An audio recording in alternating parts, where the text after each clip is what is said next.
ETV YouTube ఛానల్స్లో మీ వ్యాపార ప్రకటనల కోసం ఈ నంబర్కి కాల్ చేయండి.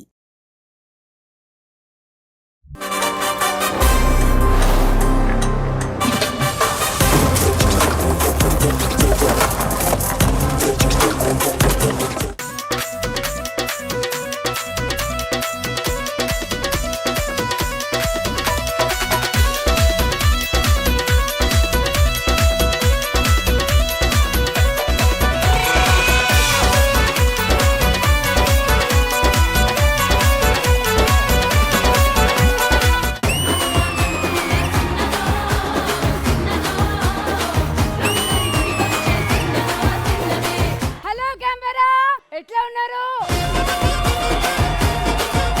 మరి ఇక మొదలెడదామా? అందరిని పిలిచేస్తాం స్టేజ్ మీదకి. Let's welcome them. జామ్ జామ్ జామ్ జామ్ జజనక తెల్లార్లు ఆడుదాం పయ్యితక్క జామ్ జామ్ జామ్ జామ్ జజనక తెల్లార్లు ఆడుదాం పయ్యితక్క. ఆది గారు, తమరు మాట్లాడవలసిందిగా కోరుతున్నాం sir. Thank you so much. ఈ రోజు మీ క్యాన్బెర్రా వాళ్ళంతా మంచి అదృష్టం చేసుకున్నారు. ఎందుకంటే మీకు సింగర్ సునీత గారు యాంకరింగ్ చేస్తున్నారంటే మామూలు విషయం కాదు. ఆ స్వీట్ అసలు నాకు వాయిస్. అర్థం కాదు, రాగానే నిన్ను మాట్లాడమంటే నువ్వు మాట్లాడొచ్చు కదా, మరి మన వాయిస్ మరి నాకెందుకు ఇచ్చావు మైక్? అంటే నువ్వు కొంచెం గ్రూప్ కి పెద్ద కదా, పెద్ద దిక్కు కదా. నాకు ఎవరిస్తే వాళ్ళ కోసం మాట్లాడతాను నేను ఫస్ట్. నువ్వేం టెన్షన్ పడకు, నువ్వు యాంకరింగ్ చేయి. హాల్ అంతా డోర్లు అన్ని క్లోజ్ చేసి ఎవ్వరు వెళ్ళరు ఎక్కడికి.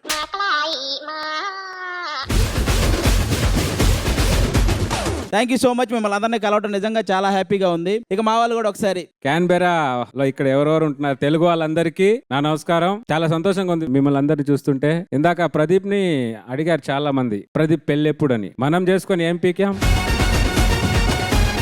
Hello Canberra. అమలాపురం ఈవెంట్ కాదురా ఇది. ఓకే, చాలా హ్యాపీగా ఉంది. నేనైతే ఫస్ట్ టైం ఆస్ట్రేలియా రావడం. పర్త్ లో చేసాం, మెల్బోర్న్ లో చేసాం. ఇది మాది తాడు కాదురా, థర్డ్. నెక్స్ట్ ఇంకో విషయం చెప్పడం మర్చిపోయాను. భాను యాంకరింగ్ యాంకర్ చేసిన పాపం మీకే తగులుతాను కంపల్సరీగా. ఫస్ట్ టైం తను యాంకరింగ్ చేయడం. అరే ఫస్ట్ టైం నేను రాలేదు చేశాను, నువ్వు చూడలేదా ఏంటి? నువ్వు చూసుకున్నావు ఎప్పుడైనా అవి?